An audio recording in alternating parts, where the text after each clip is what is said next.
생명의 샘가 이용훈 목사입니다. 샘가에서는 민수기서를 묵상하는데 오늘은 78번째 시간입니다. 31장 1절에서 12절까지 미디안의 멸망이라는 주제죠.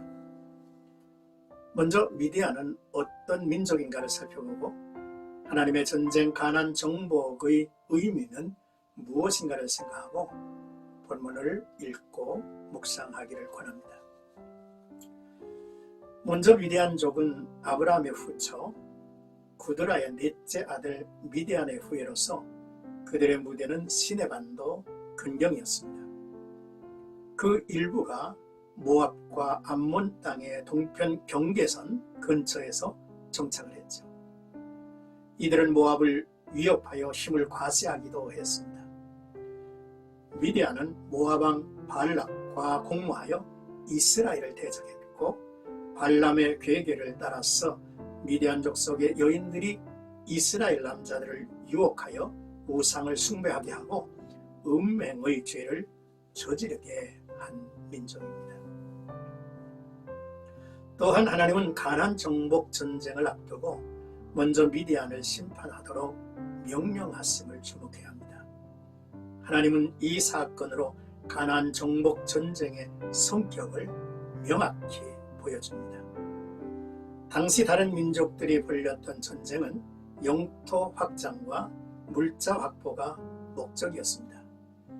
그러나 이스라엘이 수행할 가나안 정복 전쟁의 목적은 죄의 심판과 우상 숭배의 축출, 공의와 사랑이 기초가 되는 하나님 나라의 건설에 있다는 것이죠. 먼저 1절에서 2절까지는 내 조상에게로 돌아가리라 하신 말씀인데요. 모세 인생의 마지막 사명이 주어졌습니다. 이스라엘이 시딤에 머물 때 이스라엘을 타락하게 했던 미디안에 대한 심판의 시행입니다. 이 심판은 단순한 감정적 보복이 아니라 공의의 시행이었습니다. 죄의 완전한 처리와 공의 시행은 하나님의 백성이 가진 사명의 핵심이기도 하죠. 3절에서 6절까지는 각 지파에 1000명씩 싸움에 보내되라는 내용입니다. 이 전쟁은 각 지파에서 1000명씩 12,000명의 군대만 참여했습니다.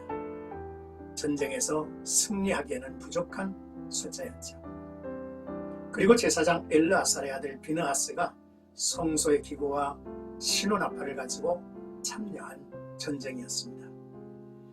이처럼 하나님을 신뢰하여 하나님의 뜻에 온전히 순종함으로써 승리하는 거룩한 전쟁이란 사실이 뚜렷하게 보여주죠.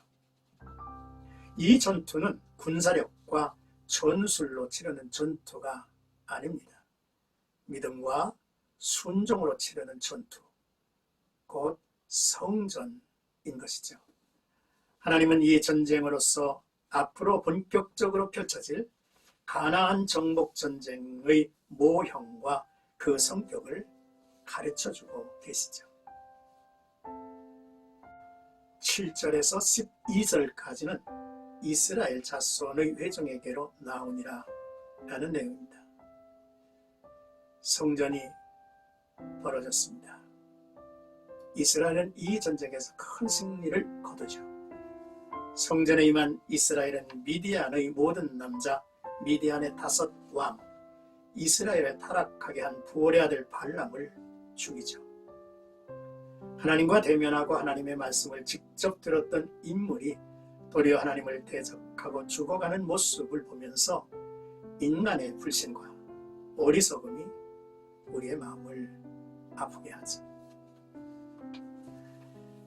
이스라엘은 미디안의 여자와 아이들을 사로잡았고 가축과 양떼, 재물을 모두 빼앗았습니다. 이는 보통 전쟁에서 승리한 쪽이 취했던 관습 그대로 행한 거죠. 하지만 하나님이 바라시는 것은 악을 자행하는 미디안 족속의 전멸이었습니다. 하나님은 이스라엘이 당장 눈앞에 보이는 이익을 추구하고 썩어질 것들을 소유하기보다 영원한 생명을 추구하고 썩어지지 않을 것들을 영원히 소유하기를 바라셨습니다. 그러나 이스라엘은 이것을 간과한 채 승리의 기쁨에 취해서 이스라엘 진영으로 돌아옵니다. 철반의 승리라고 말할 수밖에 없죠. 진정한 승리를 얻으려면 이스라엘은 눈에 보이지 않는 남은 적마저 모두 제거해야만 했습니다. 그들의 행위는 불순종이었죠. 불순종과 죄가 제거되지 않았으니 아직 성전은 끝나지 않은 것임을 보여주죠. 사랑하는 생가족 여러분, 이스라엘은 미디안과의 전쟁에서 대승을 거두죠. 이는 아모리와 바산 정복에 이어서 두 번째로 거둔 승리로 중요한 의미를 지니고 있습니다. 이는 가나안 전쟁이 임박했음과 앞으로의 전쟁은 하나님의 전쟁으로 하나님의 공의로운 심판이 될 것이라는 사실이죠. 그렇습니다. 우리가 싸우는 것은 혈과 육이 아니죠. 공중 권세 잡은 악의 영들과 죄악과 싸웁니다. 그러므로 승리의 비결은 하나님을 향한 믿음과 순종뿐이죠. 성도는 하나님의 뜻에 순종하며 죄와 싸우는 삶을 살아야 합니다. 영적 전쟁은 내 힘과 생각이 아닌 하나님의 말씀과 성령으로 승리할 수 있다는 것이죠. 이 같은 아름다운 모습이 나와 여러분들에게 이 한 날도 있기를 주의 이름으로